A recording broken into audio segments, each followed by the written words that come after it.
সরকার যদি জনগণের শান্তিপ্রিয় ভাষা বুঝতে ব্যর্থ হয়, আবার বলছি, সরকার যদি 8 দলীয় নেতৃবৃন্দের শান্তিপ্রিয় ভাষা বুঝতে ব্যর্থ হয়, যেই ভাষায় বললে সরকার বুঝবে আমরা সেই ভাষাই প্রয়োগ করব, সেই কর্মসূচি ঘোষণা করব ইনশাআল্লাহ।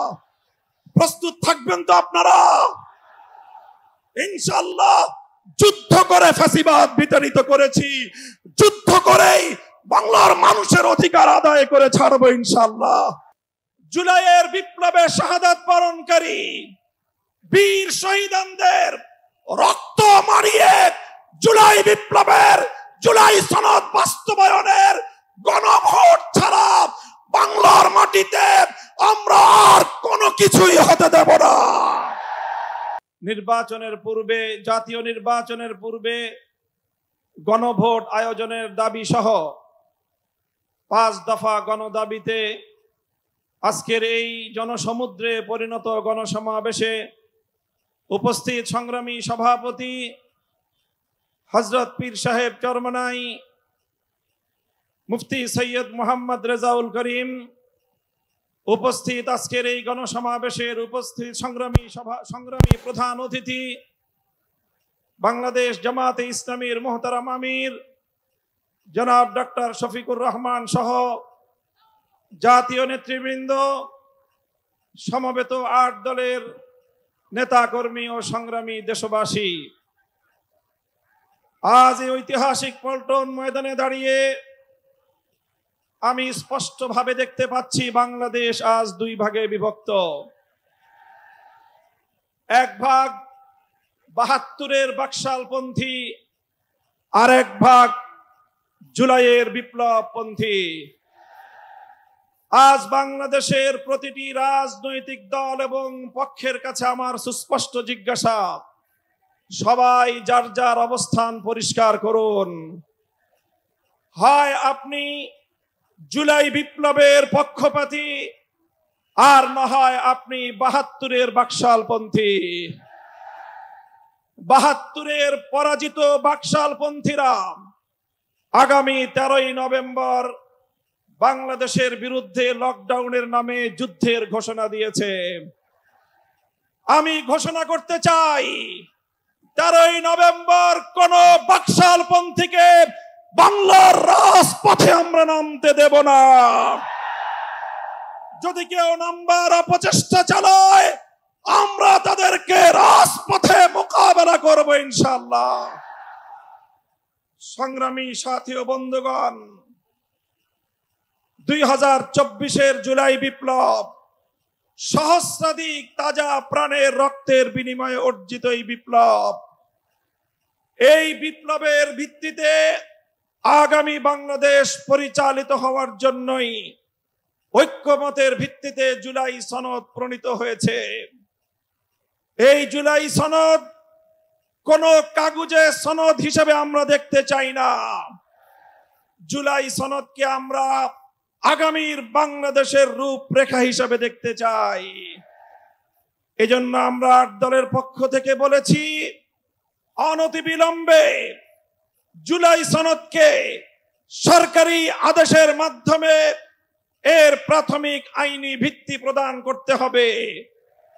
এরপরে আগামী 13শ জাতীয় সংসদ নির্বাচনের পূর্বেই গণভোটের মাধ্যমে জুলাই সনদকে চূড়ান্ত আইনি ভিত্তি প্রদান করতে হবে।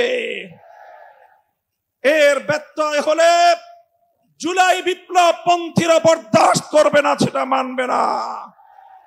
আমরা সুস্পষ্ট ঘোষণা দিতে চাই, আমাদের জুলাই যোদ্ধাদের, জুলাইয়ের বিপ্লবে শাহাদাত বরণকারী বীর শহীদদের রক্ত মারিয়ে জুলাই বিপ্লবের, জুলাই সনদ বাস্তবায়নের গণভোট ছাড়া বাংলার মাটিতে আমরা আর কোনো কিছুই হতে দেব না। আমি জানি না জাতীয় নির্বাচনের আগে জুলাই সনদ বাস্তবায়নের লক্ষ্যে গণভোট হলে কার কি সমস্যা সেটা আমাদের বুঝে আসে না। আমাদের সমস্যা হলো জুলাই সনদের গণভোট ছাড়া যদি জাতীয় সংসদ নির্বাচন অনুষ্ঠিত হতে থাকে, জাতীয় সংসদ নির্বাচন যদি তফসিল ঘোষণা হয়ে বাস্তবায়িত হয়, অনুষ্ঠিত হয়, সেখানে অনেকগুলো বড় বড় জটিলতার সৃষ্টি হবে।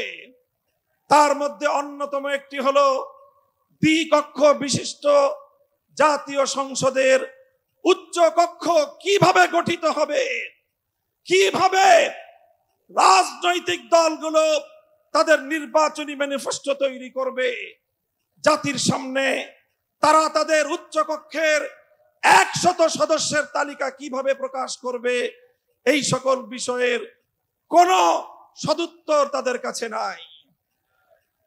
যারা জুলাই সনদের গণভোট জাতীয় সংসদ নির্বাচনের আগে অনুষ্ঠানের ক্ষেত্রে বিরোধিতা করছেন, আমরা তাদের সমস্যার কথা জানতে চাই। কোনো যুক্তি নাই, কোনো যুক্তি নাই। তারা জুলাই সনদের বাস্তবায়নকে ঠেকিয়ে দিয়ে বাংলাদেশে আবার ফ্যাসিবাদ কায়েম করবার ষড়যন্ত্র করছে। পরিষ্কার ঘোষণা করি, রক্ত দিয়ে যেই ফ্যাসিবাদ বিদায় করেছি, প্রয়োজনে আবার রক্তের সাগর প্রবাহিত হবে, বাংলার মাটিতে ফ্যাসিবাদ ফিরে আসবে না।